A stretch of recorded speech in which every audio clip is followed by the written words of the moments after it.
예수께서 나와 일러 가라사대 하늘과 땅의 모든 권세를 내게 주셨으니 그러므로 너희는 가서 모든 족속으로 제자를 삼아 아버지와 아들과 성령의 이름으로 세례를 주고 내가 너희에게 분부한 모든 것을 가르쳐 지키게 하라. 볼지어다 내가 세상 끝날까지 너희와 항상 함께 있느니라 하시니라. 아멘. 예, 우리가 이제 슬라이드를 보면서 우리가 한번 살펴보도록 하겠습니다. 우리가 지난 수요일까지 해가지고 어, 그 경건에 대해서까지 이렇게 좀 봤습니다. 그 내용들이 어떠한 건지 다시 한번 좀 살펴보면서 이렇게 한번 복습하는 시간 먼저 갖고 오늘 주제인 제자도에 대해서 함께 나누도록 하겠습니다. 이 8월 한 달 제가 여러분과 함께 나누고자 하는 중요한 내용들 중에 하나는 뭐였냐면 우리 모두가 다 잘 알고 있지만 또 잘 실천하지 못하고 있는 것들, 또 잘 알고 있지만 구체적으로 어떻게 하면 좋을지 좀 막막했던 것들, 그런 것들을 한번 이렇게 정리해 본 것입니다. 그러니까는 이것이 뭐 새로운 것도 아니고 우리가 잘 알고 있는 것들이고 익숙한 것들이고요. 그래서 어, 하나님께서 우리들에게 원하시는 것이 무엇인지 또 우리에게 부탁하는 것이 무엇인지 다시 한번 살펴봄으로 말미암아 우리가 하나님 앞에 좀 더 바른 모습으로 서 있기를 바라서 이런 것들을 준비했습니다. 그래서 첫 번째 준비했던 것은 이 관계에 대해서 이 8월 한 달 동안 했던 것들이 이제 뭐 영적 성장, 어떻게 성장하고 성숙할 수가 있는가, 또 그리스도인의 경건은 어떻게 만들어 가야 되는 것인가. 그다음에 오늘 나눌 주제는 이제 제자도, 그래서 신자는 어떻게 어, 그 하나님께서 주신 사명이 무엇이며 그 사명들을 어떻게 이루어 갈 것인지에 대해서 함께 보고자 하는 것입니다. 그래서 첫 번째 나눴던 내용들이 고린도전서 13장의 말씀을 중심으로 해서 개인뿐만 아니라 공동체가 함께 성장해가고 성숙해가는데 중요한 요인으로서 사랑이라고 하는 요인들을 갖다가 나눴던 것을 여러분들이 기억하게 되실 것입니다. 그래서 하나님 나라를 표방하는 공동체에서 이 사랑이라고 하는 요소는 얼마나 중요한 가치가 있는지, 또 그것을 실천해 나갈 때 그 힘이 발휘가 되어지고 또 그 비밀들을 알아가게 되는 놀라운 일들이 있는 것을 볼 수가 있습니다. 두 번째로 했던 것은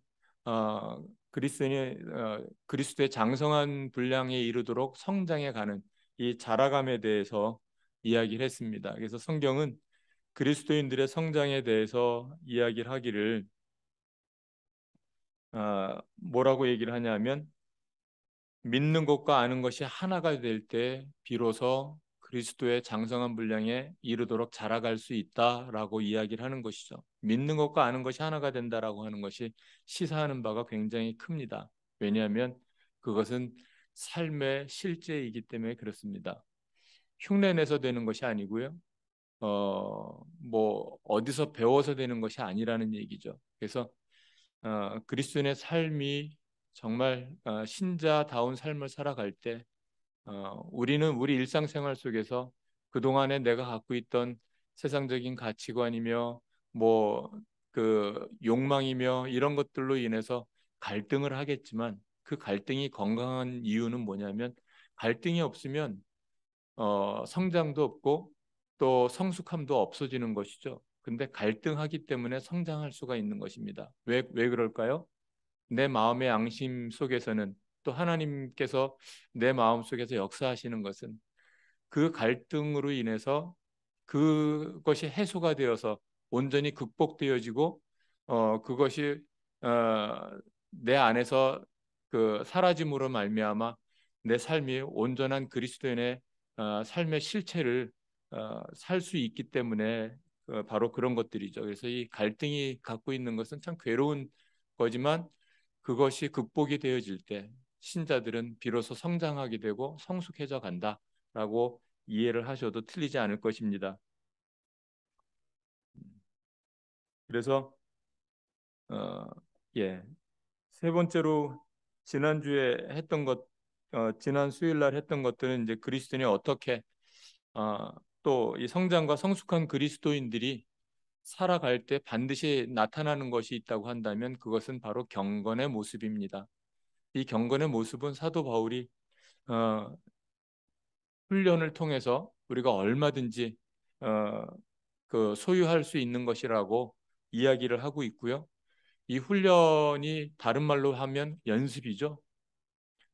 올림픽에 나가는 선수들이 자기 종목의 최고가 되기 위해서 날마다 연습을 하는 것처럼 이것이 훈련이 되어지고 자기 습관이 되어지면 그 길에서 평생 떠나지 않게 되는 것이죠. 그래서 우리 그리스도인이 이 경건에 이르는 이 훈련은 사도 바울이 얘기는 이 생에서뿐만이 아니라 내 생에서도 유익하다라고 이야기를 하고 있는 것을 볼 수가 있습니다. 그래서 범사에 유익하다라고 하는 것이 바로 그런 것이죠. 무엇을 하든지 어느 상황 어느 때든지 이 경건의 능력은 경건의 모습은 이 경건의 훈련은 유익하다라고 하는 것을 그 이야기를 하고 있는 걸 볼 수가 있습니다. 그래서 경건의 실제를 미가서서는 이렇게 이야기를 하고 있죠. 공의에 맞게 행동하고 긍휼을 사랑하며 겸손히 하나님과 함께 행하는 것. 다시 말해서 하나님의 선하시고 기뻐하시고 온전하신 뜻이 무엇인지 늘 물으면서 하나님 이 상황 속에서 제게 말씀하고 싶은 것이 무엇입니까?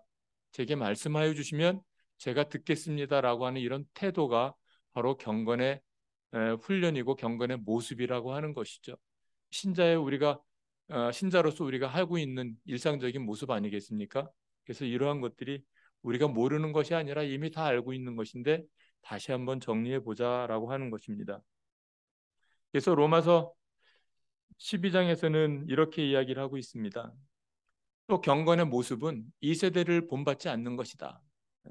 이 세대 속에서 마음을 새롭게 함으로 변화를 받아 하나님의 선하시고 기뻐하시고 온전하신 뜻을 분별하며 또 찾아가며 또 그것을 쫓아서 살아가는 것이다라고 경건의 실제에 대해서 이야기를 하고 있고요.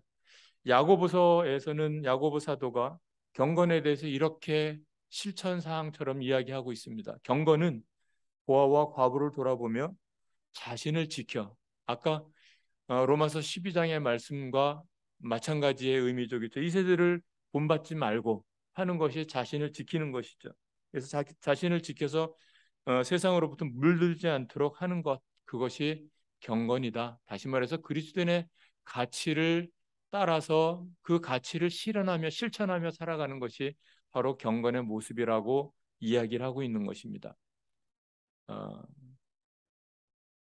예, 나중에 또 이렇게 말씀드릴게요. 예. 그래서 오늘은 우리가 제자 삼으라고 하는 이 마태복음 28장의 말씀을 통해서 함께 그리스도인의 삶의 현장 속에서 하나님께서 저와 여러분들에게 우리 모두에게 우리 공동체에게 원하는 것이 무엇인지 또 어떻게 하나님 나라를 이루어 갈 것인지에 대한 내용들을 담고 있는 것을 볼 수가 있습니다. 그래서 우리가 잘 알고 있는 이 말씀 속에서 뭐 여러 가지 단어로도 이제 번역이 되고 하는데 대위임령이다, 지상명령, 성취다, 뭐 이런 여러 가지 말로도 이렇게 되어져 있는 이 제자도에 대한 내용들을 함께 다루고자 합니다. 우리가 영상을 갖다가 한 1분만 보고 한번 해볼까요? 계속 나가 보겠습니다. 준비된 영상 올려주십시오. 예.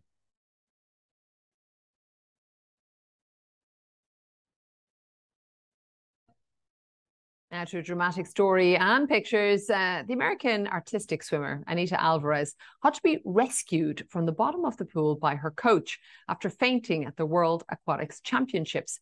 The 25-year-old lost consciousness and was not breathing when she sank after completing her routine in the solo free final in Budapest. The US swim team later released a statement saying Alvarez had received medical attention and feels good now.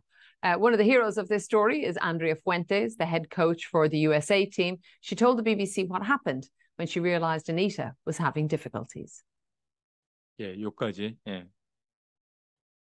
자, 이것이 무엇이냐면 올해 6월 달에 헝가리 부다페스트에서 세계 수영 선수권 대회가 열렸습니다. 근데 미국의 대표 선수인데요. 이제 싱크로나이즈라고 알려져 있는 아티스틱 수영 이 종목에 출전했던 선수가 물속에서 한 4분에서 5분 사이에 아주 그 연기를 펼쳐야 되는 그 종목이거든요. 결승에서 이 선수가 4분 30초 동안 열심히 연출을 하고 그 표현을 하고서는 갑자기 물속으로 가라앉기 시작한 것입니다. 코치는 그 상황을 알았어요. 이 선수가 물속에 이렇게 그냥 잠수해서 뛰어 올라오는 것이 아니라 했는데 시간이 됐는데도 안 올라오는 거죠. 그 다음 연결 동작이나 이런 것들을 다 알고 있는 이 코치는 순간적으로 이 선수에게 문제가 생겼다는 걸 알아차린 거죠. 그래서 안전요원들에게 이렇게 그 소리를 쳤습니다. 물속에 들어가서 구조하라고. 그래가지고 안전요원들이 그 말을 못 알아들었는지 머뭇거리고 있고 막 그러고 주춤하고 있자 이 코치가 뛰어들어간 겁니다. 아니타 알바레즈라고 하는 이 선수가 물속에서 그 숨쉬기 얼마나 힘듭니까? 아주 물에 잠깐 나왔을 때 그 2초, 3초 사이에 숨을 쉬고 또 표현을 하고 물속에서 계속 4분 30초를 갖다가 이렇게 버티고 했으니까 자기 몸에 있는 산소가 다 소진이 된 거죠.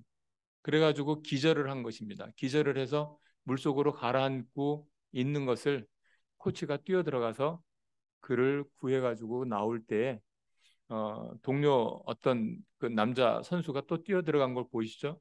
이렇게 들어가서 같이 구해내오는 그런 장면들을 보게 된 것입니다.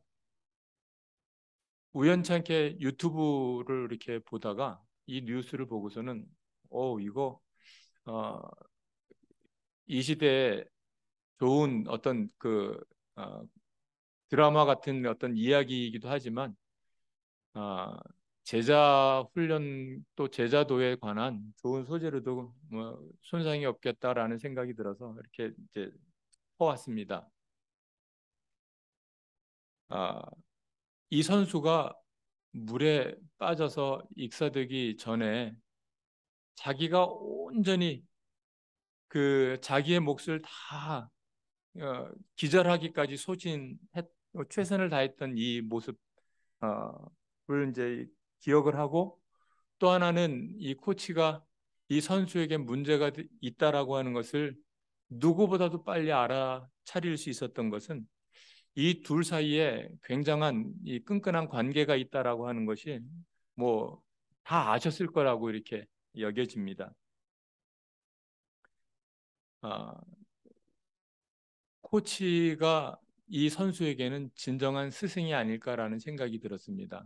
왜냐하면 코치가 이 선수에 대해서 그 다음 동작이 무엇인지 어떻게 해야 되는지 오랫동안 훈련해 오면서 너무나 잘 알았을 것이고 이 선수가 갖고 있는 장점이 무엇인지 단점이 무엇인지 뭐 이런 것까지도 아주 세세하게 다 잘 알았을 거라고 여겨집니다.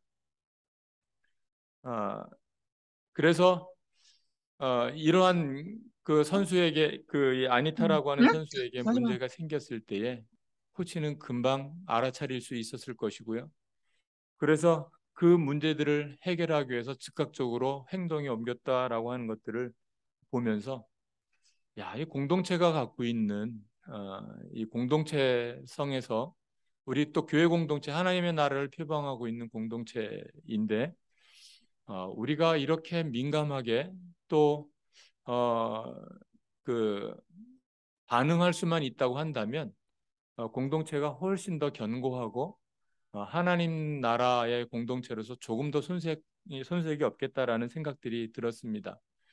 우리 공동체 안에도 크고 작은 문제들이 날마다 생겨나고 일어나지 않습니까? 관심이 없으면 알 수가 없는 일들이죠. 또 나와 상관이 없다고 생각을 하면 반응할 수가 없는 일들이죠. 그런데 우리가 한 지체이고 하나님 나라의 백성으로서 한 공동체의 일원이라고 생각을 한다고 한다면 어느 누구에겐가 문제가 생겼을 때 또 어떤 뭐 기쁠 일이나 슬픈 일이나 또는 위험한 일이나 여러 가지 상황들이 있을 때 그것에 대해서 적절하게 반응하고 대처하는 것은 공동체가 갖고 있는 특징이라고 여겨집니다. 그런 측면에서 오늘 이 그 수영 선수의 이야기 불과 한 두 달 전의 일인데요. 이러한 일들이 뉴스를 통해서 이제 퍼져나가고 있는 이런 모습들을 볼 때, 우리가 이것을 통해 가지고 배워야 될 것들이 이제 몇 가지가 있습니다. 한번 다음 슬라이드를 가지고 한번 살펴보도록 하죠. 음, 예. 아, 하나님께서 그 선교사다라고 하나님께서 선교사이셨다. 최초의 선교사였다라고 말하면 어폐가 있을까요? 아직까지는 아무도 그렇게 이야기하는 사람이 없는 것 같은데, 아, 그 이제 선교학 이제 안에서 다뤄지는 내용이 바로 이런 것입니다. 하나님의 선교라고 하는 이제 제목으로 다뤄지는 내용들이 있습니다. 하나님께서 최초의 선교사셨다라고 이제 이렇게 명제를 내릴 수가 있는데요. 어, 어떤 의미에서 선교사였냐면 하나님께서 태초에 사람들을 만들고 어, 그 만물을 창조하시고 그 만물들을 다 보기 좋았더라고 말씀하셨는데 그 중에서 유독 사람이라고 하는 존재만에 대해서는 특별하게 강조하신 게 있어요. 그것이 무엇이냐면 사람을 만드시고 다시 말해서 아담을 만드시고 보시기에 심히 좋았더라고 표현하셨던 그 부분입니다. 굳이 심히라고 하는 이 단어까지 써가면서 이렇게 말씀하신 것이죠. 그 얘기는 많은 피조물들 중에 하나님께서 정말 그렇게 관심을 가지고 그 작품처럼 만든 존재가 있다면 그것은 바로 사람이라고 하는 존재라는 거죠. 그래서 만들어 놓고 봤는데 그냥 좋은 게 아니라 정말 만족할 만큼 좋았다라고 하는 그 존재가 바로 사람이라고 하는 것입니다. 근데 이 사람이 어, 하나님에게서만 그런 것이 아니라 어, 그 어, 잠깐만요.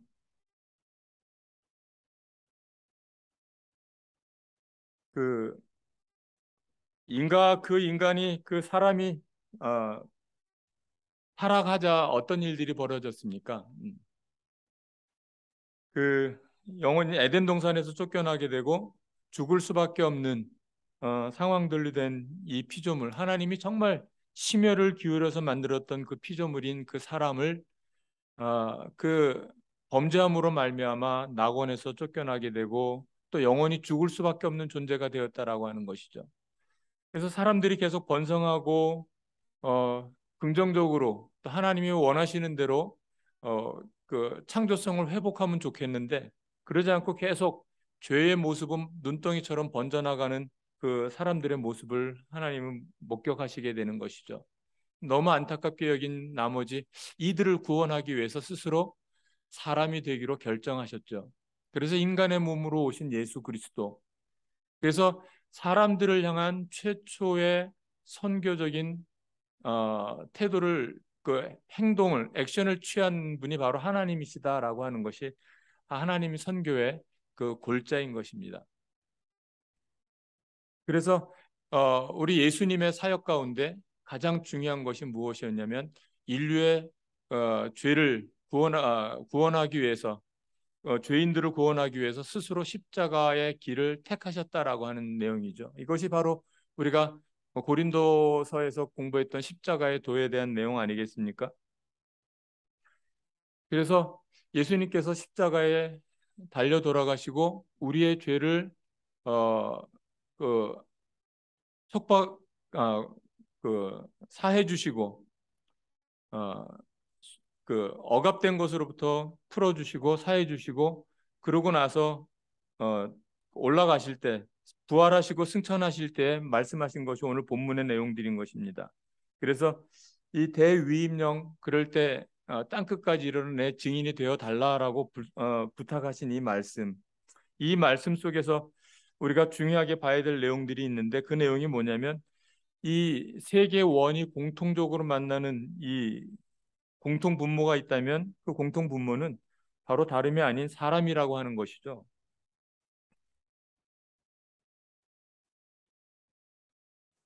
그 사람이 어떤 일들이 생겨나냐면 목회자들에게 있어서는 오늘날 이 시대를 살아가고 있는 저와 여러분들 속에서는 목회자에게 있어서나 선교사에게 있어서나 아니면 교사나 그 어떤 사람들에게 있어서도 마찬가지로 공통적인 존재가 있다라는 것이 목회의 대상 또 선교의 대상 또 가르침의 대상이라고 볼 때 그 대상이 바로 누구냐라고 하는 것이죠.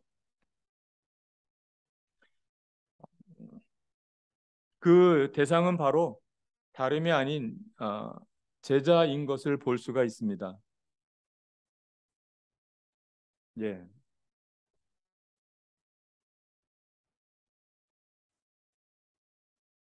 그래서 목회자에게 있어서도 목회의 대상은 사람인데 그냥 성도가 아니라 그리스도의 심장을 갖고 있는 성도, 다시 말해서 목사님의 제자들이 진정한 교회의 일꾼이 되고 교회 공동체를 함께 만들어가는 일꾼들이 되어지는 것이죠. 그래서 우리 모두가 다 주님의 제자이면서 목사님의 제자인 것이 그렇게 말을 해도 틀리지 않은 것입니다. 예. 그리고 선교사들의 입장에서 볼 때에 수많은 선교 사역들을 갖다가 다양하게 하고 있지만 그 다양함 속에 궁극이 있다고 한다면 그 궁극이 바로 뭐냐면 그리스도의 심장을 갖고 있는 제자를 낳는 것입니다. 네. 교회 10개 세우는 이런 프로젝트가 중요한 게 아니라 한 개의 교회를 세운다 할지라도 그 교회 안에 하나님을 향해서 내 일생을 송두리째 드릴 준비가 되어 있는 주님의 제자들이 얼마나 있느냐, 그것이 그 선교 사역의 평가의 잣대가 되어야 될 것이라고 하는 얘기죠. 그래서 어, 선교사에게 있어서도 이 제자는 너무나 소중하고 중요한 가치를 갖고 있습니다. 우리 모두는 신자이지만 또 세상 사람들에게 있어서는 그리스도의 향기이고 편지이고 뿐만 아니라 교사인 것을 기억하시기 바랍니다. 누군가가 나에게 예수 그리스도가 어떤 분이냐라고 물어올 때 그분에 대해서 우리는 설명해 줄 수 있어야 되고 가르쳐 줄 수 있어야 되는 것이죠. 또 연약한 지체, 공동체 안에 연약한 지체가 있다고 한다면 그 지체를 위해서 손잡아주고 그들이 잘 성장해 갈 수 있도록 이끌어 줄 수 있는 존재가 바로 저와 여러분들이라고 하는 것이 우리 모두라고 하는 것이죠. 그럴 때 공동체는 정말 견고히 서가는 진리의 터 위에 견고히 서가는 복음의 공동체, 진리의 공동체가 된다라고 하는 것도 우리가 볼 수가 있습니다. 그래서 이 공동체 안에는 서로가 손을 내밀고 그 손을 잡고 함께 갈 때에 서로가 스승이 되고 서로가 제자가 되어지는 이런 관계가 되어지는 것도 볼 수가 있습니다. 그러면 그 공동체는 어, 머지않아서 정말 그 부흥하는 그러한 일들을 경험하게 될 것입니다.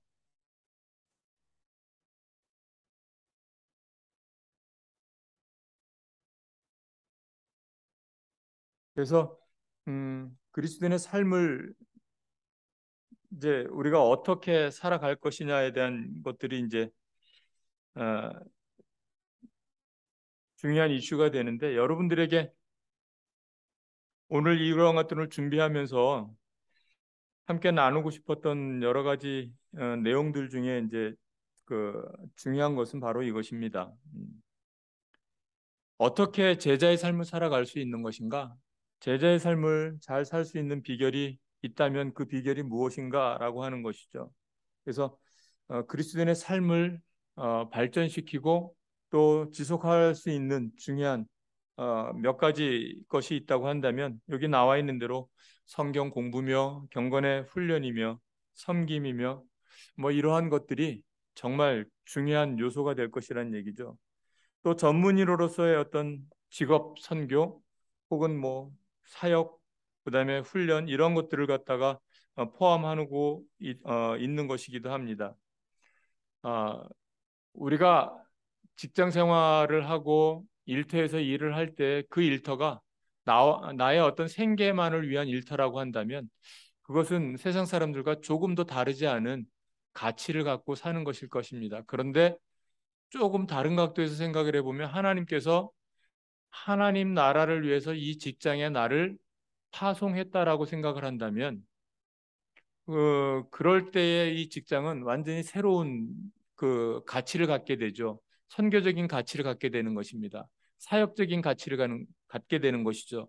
그리스도인으로서 내가 이 직장에서 일을 하는 것이 하나님께서 내게 맡긴 사역이다라고 우리가 이렇게 해석할 수 있는 중요한 내용인 것입니다. 그러면 그 직장에서의 아, 그 우리들의 삶이 그냥 그럭저럭 남들처럼 똑같이 일하고 때 되면 뭐 급여를 받는 그런 직장 생활이 아니라 정말 요셉처럼 다니엘처럼 뭔가 그 직장 속에서 내 역할을 통해서 그리스도인의 편지가 되고 향기가 되어지는 이러한 일들이 일어나도록 그 무브먼트를 만들 수 있는 그 장소가 바로 직장이라고 하는 것이죠. 그래서 이런 것들은 이러한 가치들은 우리가 좀 배우고 훈련하고 또 필요하다고 한다면 전문적인 어떤 지식까지도 좀 공부하고 해서 어, 그러한 삶의 현장 속에서 우리가 살아가는 것도 중요한 어, 일이라고 생각이 되어집니다. 그래서 여러분들에게 책 한 세 권 정도를 권하고 싶은데요. 첫 번째 책은 제가 좋아하는 토저 목사님 한 100년 전에 우리보다 한 두 세대, 세 세대를 앞서가셨던 분인데 100년 전에 나서 살았던 분인데 이분의 책 중에 하나가 이제 제자도라고 하는 책이 있습니다. 쉽게 다 읽을 수 있는 책이고요. 그리스도인들이라고 한다면 이 정도 책은 기본적으로 읽어줬으면 좋겠다라고 이제 어, 꼭 권하고 싶은 책이기도 합니다. 그래서 그리스도인들이 어떻게 이 시대를 살아가면 좋을지, 일터에서는 또 어떻게 살면 좋을지, 이렇게 좀 간략하게 그 정리가 돼서 쉽게 소개되고 있는 책이기도 하고요. 또 다른 책 중에 하나는 그 일과 영성이라고 하는 책도 있습니다. 일과 영성이라는 책도 일터에서 직장인으로서 어떻게 그리스도인의 이 제자된 삶을 살아갈 수 있는지를 잘 소개하고 설명해주고 있는 책입니다. 그 책도 한번 나중에 찾아보시기 바랍니다. 두 번째 책은 레디칼이라고 하는 책인데요. 이 책은 조금 과격합니다. 글자 그대로 좀 과격합니다. 그런데 굉장히 좋습니다. 어, 이 책을 쉽게 읽을 수 있는 사람은 아마 흔치 않을 거라고 생각합니다. 편안하게 이렇게 읽고 넘어갈 수 있는 책이 아닙니다. 내용은 굉장히 쉬운데 다뤄지는 주제가 정말 그 만만치 않습니다. 그리스도인이 삶의 현장 속에서 어떻게 주님의 제자로서 살아갈 수 있는지 실천해보고 실제 이 책의 저자가 그러한 실천을 해본 사람입니다. 그렇기 때문에 거기에 따른 그 가치가 얼마나 큰지를 역설하고 있는 것이고요. 또 실험적으로 자기가 막 해봤던 것들이기 때문에 너무나 자신 있게 이야기를 하고 있는 것이고 초대교회 교인들만 그렇게 살았던 것이 아니라 21세기를 살아가고 있는 이 시대를 살아가고 있는 저와 여러분들도 모두가 다 초대교회 주님의 제자들처럼 살아갈 수 있다라고 이렇게 못 박으면서 이야기하고 있는 책이기도 합니다. 그래서 이 책은 읽을 때 굉장히 좀 마음에 힘든 것들도 있지만 꼭 읽어보시길 권하는 두 번째 책이기도 합니다. 세 번째 책은 제가 또 좋아하는 저자이기도 한데요.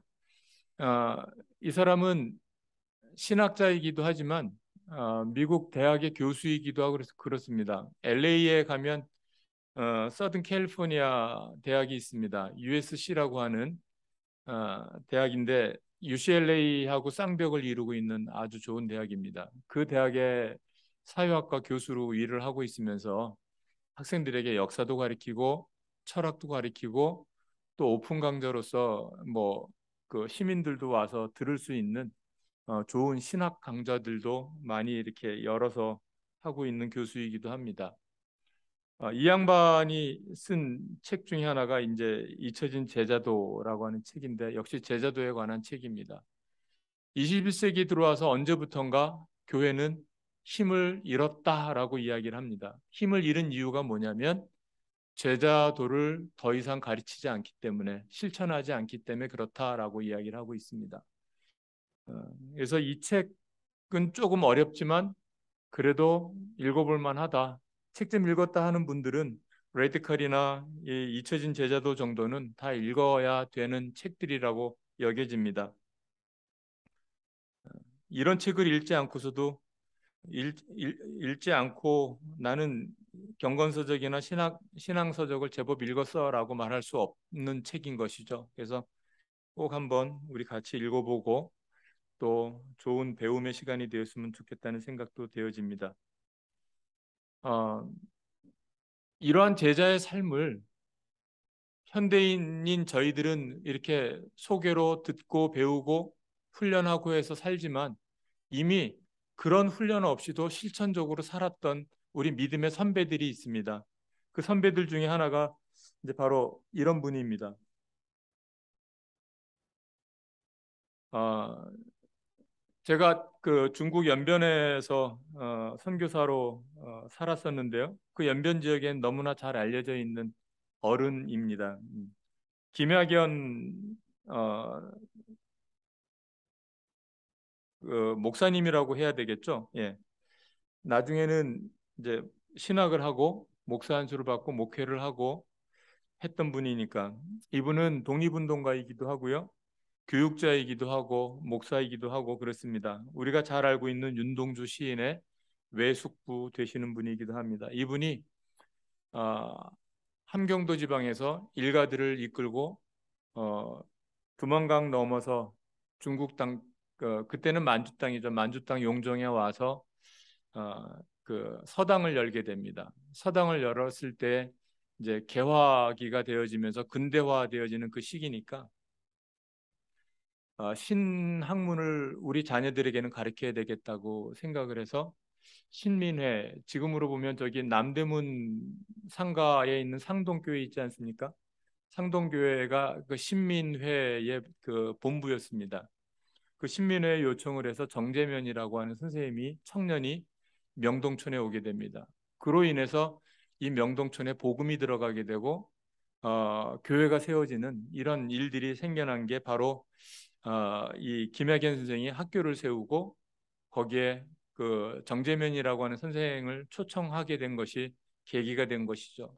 나중에는 이 그 당시 이 김학연 선생은 그 신자가 아니었고 그냥 토속 종교를 믿고 있는 그 한학자였고 그랬던 분이었는데 이 정제면에 의해서 개종하게 되고 신앙인이 되고 나중에는 평양에서 신학도 해서 목사가 되었던 분이기도 합니다.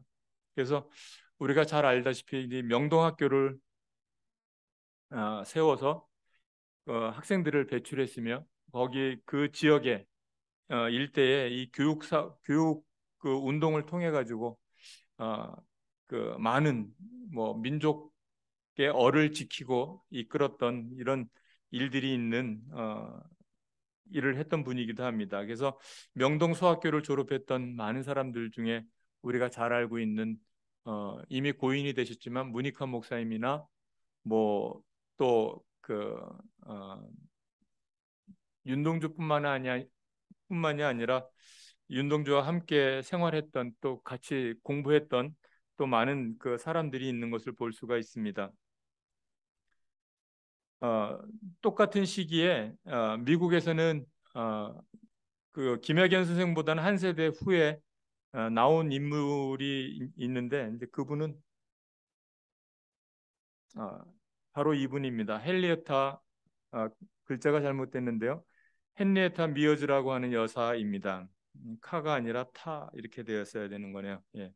그래서 이분은 그 LA 북쪽에 베벌리 힐즈라고 하는 또 지금은 뭐 아주 부촌으로 또 영화 배우들이나 이런 사람들이 살고 있는 동네로 잘 알고 있죠. 이 베벌리 힐즈 장로교회가 있습니다. 아주 오래된 교회인데요. 100년이 넘은 교회인데 이 교회의 주일학교 교사로 오랫동안 봉사했던 분이기도 합니다.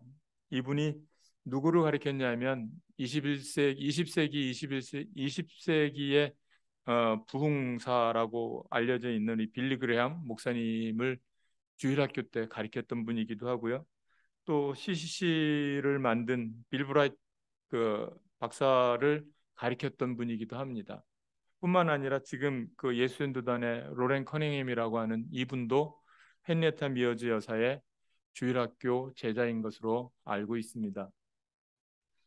평범한 주일학교 교사였는데 그가 제자들을 얼마나 잘 가리키고 훈련했는지를 볼 수 있는 대목인 것이죠. 그래서 빌리 그레엄 목사님이나 빌버라이 박사나 이분들이 전부 다 한결같이 미어즈 여사 이야기를 합니다. 그분에게 배웠다라고 하는 것이죠. 그분이 쓴 책들이 있습니다. 많은 책들이 있는데 제가 대학 때 봤던 책 중에 하나는 성경의 파노라마 그래가지고 뭐 주일학교 뭐 이렇게 그 공과 공부처럼 만드는 책이었던 것 같아요. 그래서 성경 66권 전체를 갖다가 간략한 개론 정도만 이렇게 했던 책인 것으로 보고 있습니다. 그래서 최근에는 이분의 책들이 다시 이렇게 발간이 돼서 나오고 있는 것을 볼 수가 있습니다. 어, 이분의 이야기가 궁금하시면 이런 책들도 한번 읽어보셔도 좋을 듯 싶습니다. 같은 시기에 한국에서는 어떤 분이 있었냐면요. 바로 이런 분이 있었습니다. 잘 안 넘어가네. 예. 문준경 전도사님이라고 하는 분이 있습니다. 아주 신안 그 목포 앞바다에 있는 신안군에 있는 중도의 그 조그만 섬에서 그 사역했던 사역자이기도 합니다. 우리가 잘 알고 있는 그 한국 CC를 이렇게 그 이끌었던 김중곤 목사님의 어, 그 신앙의 어머니라고도 불리는 분이기도 한 분이시죠. 제가 학창 시절에 김중곤 목사님의 메시지를 들을 때 문준경 전사님에 대한 이야기를 가끔 언급했던 것들을 제가 기억하고 있습니다. 그래서 그분이 어떤 분인지 궁금했었어요. 근데 나중에 자료들을 찾아보니까 바로 그 미국의 헨리에타 미어즈와 같은 여사가 있었다고 한다면 한국에는 문준경 전사님이 있었다라고 이렇게 내놓아도 조금 더 손색이 없는 그런 분입니다. 이분은 17살에 시집을 가게 됩니다. 그런데 20살 때에 남편이 밖으로 겉돌고 아내를 돌보지 않음으로 인해서 음, 그 거의 그냥 그 시어머니를 20년 가까이 모시고 살면서 이렇게 혼자 사셨던 그런 분이기도 합니다. 그래서 25세쯤 됐을 때에 이제 선교사님들한테 전도를 받아서 신앙을 갖게 되고 그때 신앙을 갖게 된 계기로 인해서 이분이 이제 그 신학 공부도 하게 됩니다. 그래서 우리랑은 교단이 좀 다른데요. 성결교 교단에서 운영하는 성경학교를 서울에 와서 공부하게 됩니다. 그러고 나서 공부를 마친 다음에 자기 고향인 신안 증도로 이렇게 그 파송받게 되죠. 그래서 증도에 가서 섬 사람들에게 복음을 전하면서 교회를 개척을 하고 그렇게 만났던 사람 중에 한 사람이 바로 김중곤 목사님이신 거죠. 그래서 김중곤 목사님이 그 어린 시절에 이분으로부터 신앙의 유산을 물려받았다라고 하는 것을 이야기를 하고 있습니다. 그래서 성경학교 마쳤을 때의 이 졸업사진이고요. 어, 이분에 대한 책이 또 영화가 만들어져서 이렇게 그 나와 있는 것을 최근에 이렇게 볼 수가 있었습니다. 그래서 한국에 이미 우리보다 앞선 세대에 정말 주님의 제자로서 이렇게 훌륭한 삶을 살았던 우리의 믿음의 선배들이 있다라고 하는 것도 우리가 기억해 보시기 바랍니다. 마지막으로 여러분께 함께 나눠드리고 싶은 내용 중에 하나는 이 제자 삼는 사역이 얼마나 영향력이 있고 파워풀한 건지 한번 봤으면 좋겠습니다. 이 제자 삼는 사역은 제자도를 넘어서 사역으로 우리가 발전할 수 있는 아주 좋은 어,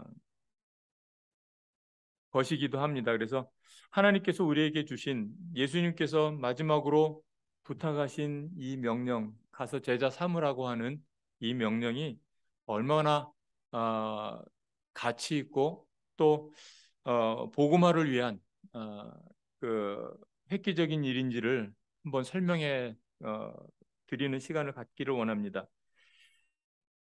왜냐하면 예수님께서 말씀하셨듯이 복음이 땅 끝까지 다 전파되면 그때 내가 오시리라고 말씀하셨던 그 주님의 약속들을 우리는 기억하고 있기 때문에 그렇습니다. 복음이 전파되면 그렇죠? 모든 사람이 다 주님의 사람들로 개종이 되고 그러면 더할 나위 없이 좋겠지만 꼭 뭐 그거는 하나님께서 정한 일이고 하나님께서 계획하시는 일이기 때문에 우리가 다 알 수가 없죠.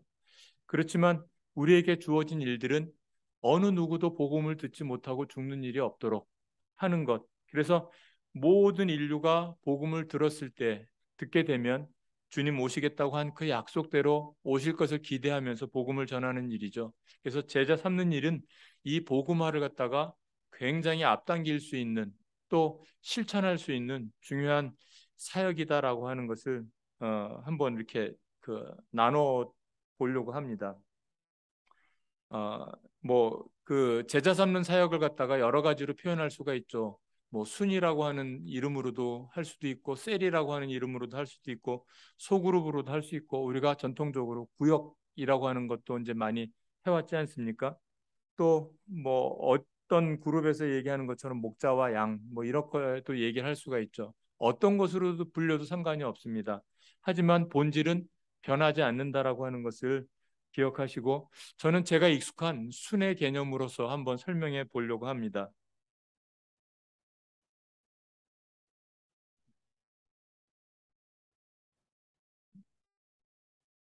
왜 안 나올까요? 오케이. 최초의 순장이 있습니다. 잘 훈련받은 이제 사람이 우리 모두가 다 순장 후보생이죠.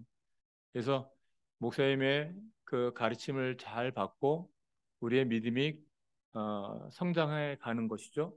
그래서 경건의 훈련도 하고 또 제자 훈련도 하고 성경 공부도 하고 이렇게 해서 순장으로 임명이 된다고 한다면 그 순장이 또한 다른 사람들 갖다 열심히 가르칠 수 있어야 되겠죠, 그렇죠? 그래서 열심히 가르칠 때에 나타나는 일들이 한 세 명을 갖다가 가르친다고 한번 가정해 봅시다. 이 세 명을 갖다가 1년, 2년 동안에 정말 열심히 자기가 배운 대로 똑같이 실천해 가며 가리키는 것이죠.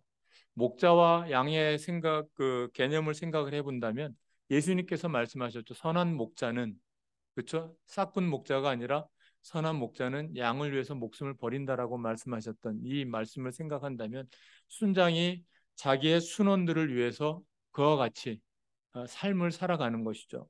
순원들이 정말 영적으로 잘 자라고 있는지 점검하고 늘 관심 갖고 또 피로들을 갖다 공급하면서 말씀으로 먹이고 또 그 믿음이 잘 자라나도록 가르치고 양육하는 것이죠.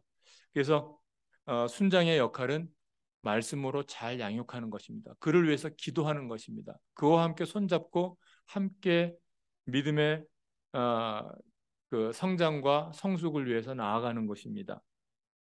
그렇게 하다 보면 이 선원들도 이제 순장이 될 정도의 어떤 그 상황들이 만들어지겠죠. 그래서 순장이 이제 열심히 그 순원들을 먹여서 또 잘 가르쳐서 순장이 되게 하면 그 순장이 또 전도를 할 것입니다. 그래서 또 다른 사람들을 갖다가 한 사람이 3명씩 가르치고 양육한다라고 생각을 해보면 벌써 이렇게 되면 2세대를 넘어온 것이죠. 2세대가 되어지면 사람 숫자만 해도 어, 13명 이렇게 되어지는 것이죠. 마치 예수님이 12명에게 집중했던 것과 같은 이러한 일들이 어, 수년 내 2, 3년 안에 이렇게 나타난다라고 하는 것을 우리가 그 그림을 통해서 이해할 수가 있을 것입니다. 그래서 이 제자 훈련을 통해서 만들어지는 이러한 순 구조가 얼마나 영향력이 있고 파워풀한지 이루 말할 수가 없습니다. 이렇게 해서 한 4세대, 5세대 정도까지만 넘어가면 어떤 일들이 벌어지냐면 작은 뭐 이렇게 개척교회 정도의 수준의 교회 구성으로 이렇게 거듭나고 있는 것을 볼 수가 있는 것이죠. 그래서 계속해서 이렇게 번식해 나간다고 한다면 이것은 전 인류에게 지금 한 77억 명 정도가 된다고 그러죠. 70억 명 전 지구의 인류가 70억 명이라고 한다면 제가 이제 수학 선생이니까 간략하게 계산을 해보면 한 15년 1년에 순장 한 사람씩만 만들어질 수가 있다고 가정해 보면 한 15년 정도면 전 인류 77억 명에게 모두 복음화할 수 있는 그런 그 계산이 나오는 구조가 되는 것입니다. 그래서 어, 이것이 제자훈련의 삶을 실천하는 것이 얼마나 그 복음화를 앞당기고 모든 인류에게 복음을 전할 수 있는 힘이 되는지 이렇게 이해할 수 있는 구조인 것이죠.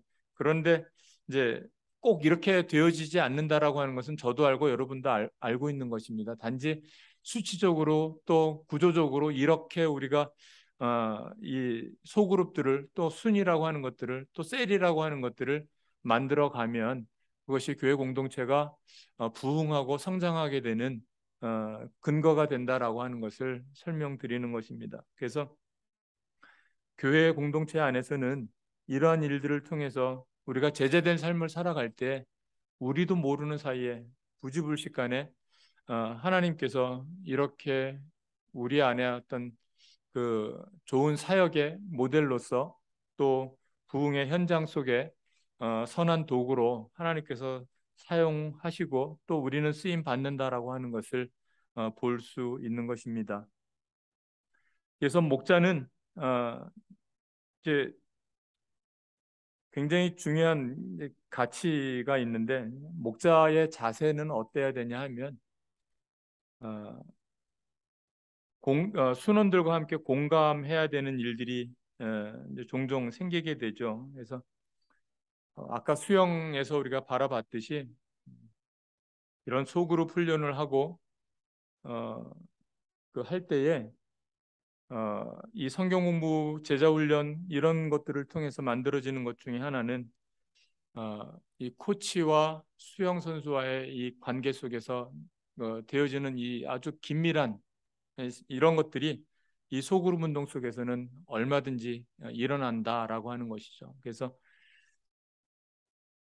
어, 이 인도자 리더는 이 순장은 순원들과 함께 이제 공감을 하게 되는데 어떤 것 공감이라고 하는 것이 뭐냐 하면 기쁨이나 슬픔이나 또는 아픔이나 또 즐거움이나 이런 것들에 대해서 함께 느끼는 감각이라고 하는 것이죠. 그래서 함께 어, 그 공감할 수 있는 이러한 것들을 통해서 제자의 삶이 또 제자화가 이루어진다라고 보셔도 됩니다.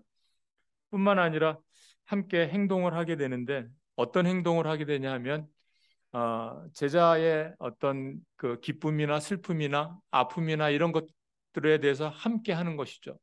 함께 함으로 인해서 사랑은 나누면 나눌수록 커지고 아픔은 나누면 나눌수록 작아지는 것처럼 서로의 짐이 가벼워지고 함께 그리스도의 장성한 분량에 이르도록 성장해가고 성숙해가는 이러한 일들이 일어나게 되는 것이 바로 이 함께 공감하고 함께 행동하는 소그룹 속에서 일어나는 이 제자훈련 속에서 일어나고 있는 일이다라고 하는 것들을 우리는 기억할 수 있습니다. 그래서 마지막으로 마치고 싶은 거는 우리 모두가 이제 그렇습니다. 우리 모두가 다 주님의 제자로서의 조금 더 부족함이 없는 일꾼들로 성장하고 자라나기를 소망합니다. 그래서 주님이 사용하기에 정말 부족함이 없는 신실한 일꾼들, 충성된 사람들로 인정되어서 하나님 나라를 함께 만들어가는, 주님의 공동체를 함께 이루어가는 이런 아름다운 일에 쓰임받는 저와 여러분이 되기를 소망하는 마음에서 함께 나누었습니다. 같이 기도하고 찬송하고 마치도록 하겠습니다. 좋으신 주님 감사합니다. 이 시간들을 통해서 제자의 삶을 살아가는 것을 함께 나누었습니다. 주님, 제자의 삶을 살아가는 것이 주님께서 저희들에게 부탁하신 일들을 이루는 일인 것을 저희가 알게 되었는데 이것이 배움으로 끝나지 않게 하시고 우리 서울제일교회 공동체 안에 좋은 열매로 또 하나님께서 이 왕십리 지역의 샘플과 같은 교회로 삼아 주셔서 아름다운 열매로 주님께 올려드릴 수 있는 저희들 될 수 있도록 은혜 베풀어 주시옵소서.